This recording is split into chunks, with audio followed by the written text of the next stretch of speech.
Assalamualaikum warahmatullahi wabarakatuh. Waalaikumsalam warahmatullahi wabarakatuh. Kami dari kelompok 2, saya sebagai moderator Herni Julita, dan keempat narasumber kita yaitu Bang Rahmat Hidayat, Bang Muhammad Firdaus, Bang Munardi, serta Bang Rizky Rian Okta. Pada kesempatan ini kami akan berdiskusi mengenai tema profesionalisme ASN sebagai perekat dan pemersatu bangsa melalui WOG atau Whole of Government. Di sini kami mengambil contoh lembaga OSS. Pemerintah Indonesia melalui Kementerian Koordinator Bidang Perekonomian telah meresmikan Online Single Submission atau OSS sebagai sistem yang dibuat pemerintah untuk mempermudah pelaku bisnis untuk mengurus perizinan usahanya. Pengaturan mengenai OSS ada berdasarkan Peraturan Pemerintah Nomor 24 Tahun 2018 tentang pelayanan perizinan berusaha terintegrasi secara elektronik. Nah, untuk kita bahas lebih mendalam lagi, kita akan menanyakan narasumber kita yaitu Bang Rahmat Hidayat untuk menjelaskan lebih dalam lagi mengenai lembaga OSS. Silakan Bang Rahmat.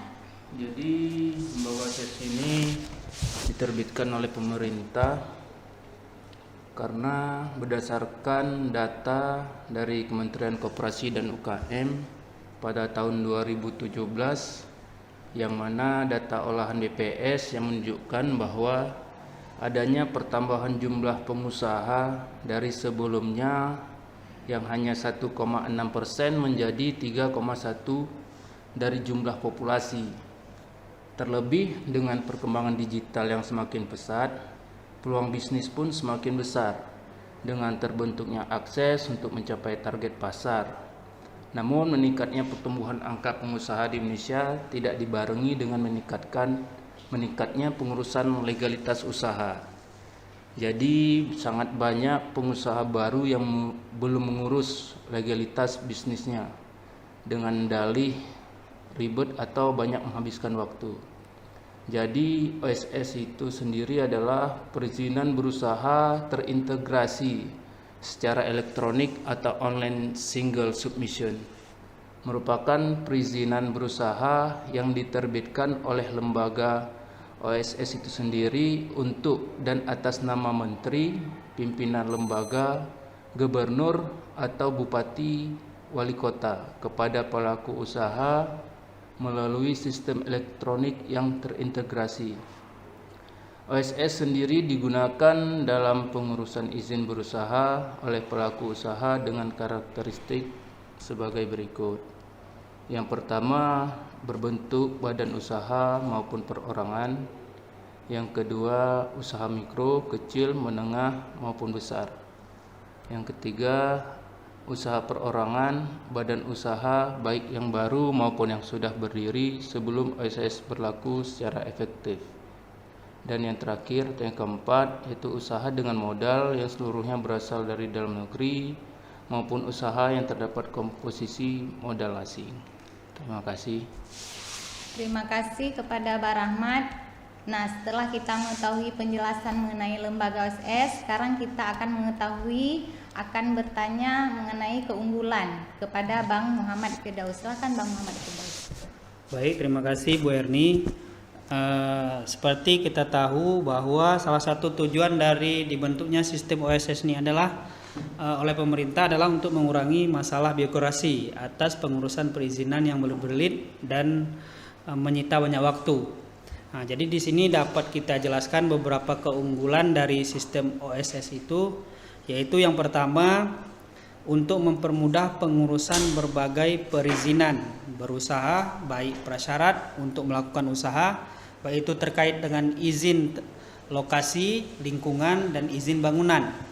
Kemudian izin usaha maupun izin operasional untuk kegiatan operasional usaha, baik itu di tingkat pusat maupun di daerah, dengan mekanisme pemenuhan komitmen persyaratan perizinan.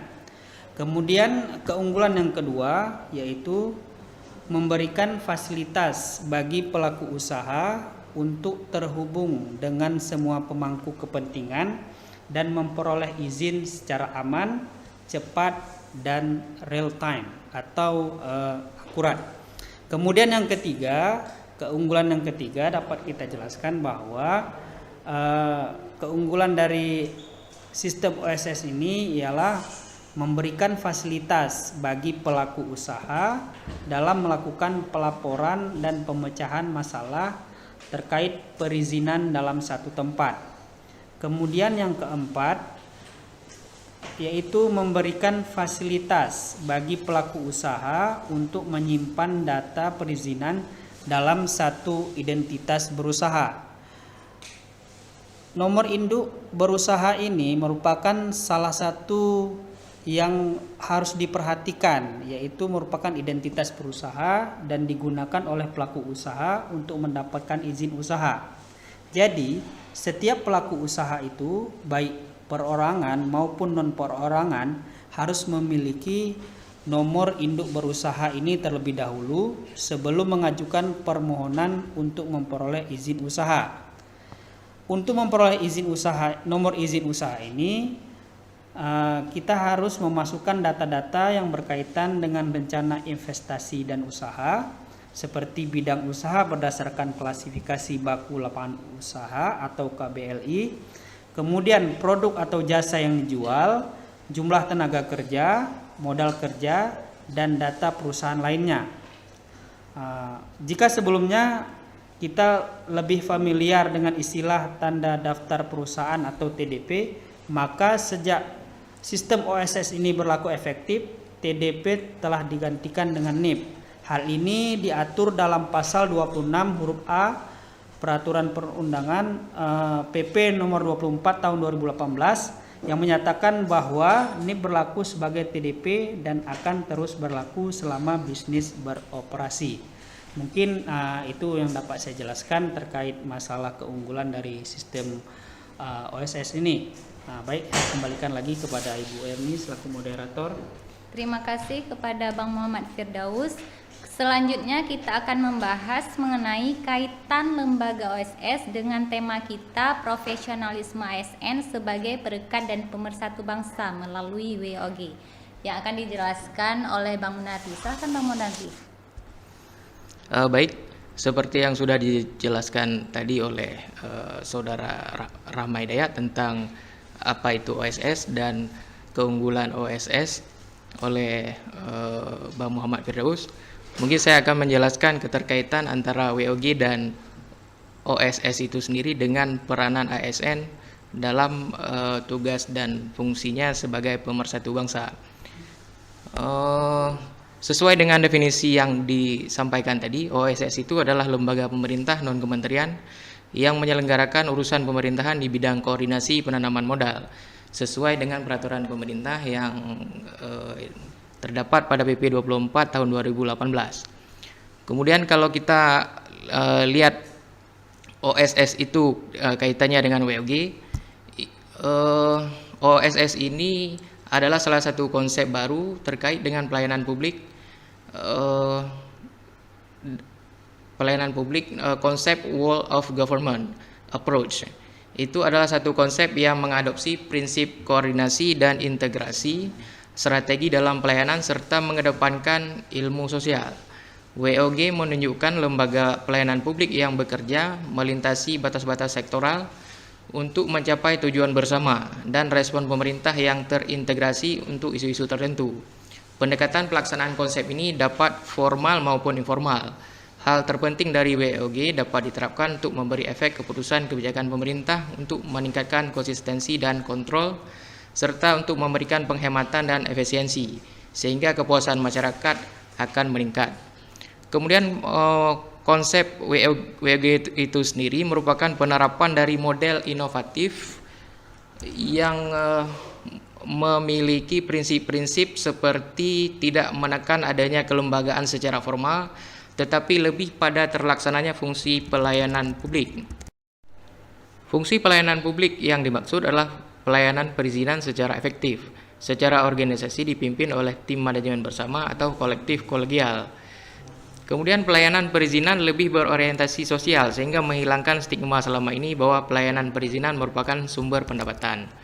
Kemudian lebih menekankan adanya koordinasi dan integrasi strategi dari SKPD terkait sehingga akan menghilangkan ego sektoral atau silo mentality yang selama ini terjadi. Kemudian lebih berorientasi kepada kepentingan masyarakat dan melibatkan masyarakat secara optimal dalam proses kebijakan, proses pelayanan dan monitoring serta evaluasi. Sehingga konsep WOG dalam kaitannya dengan profesionalisme ASN sebagai perekat dan pemersatu bangsa dapat dilihat dari sistem layanan yang dibentuk oleh BKPM yang merupakan lembaga yang menaungi lembaga OSS. Lembaga ini memberikan pelayanan kepada masyarakat secara langsung dan dalam satu organisasi terdapat lintas lembaga. Di situ ada kementerian, ada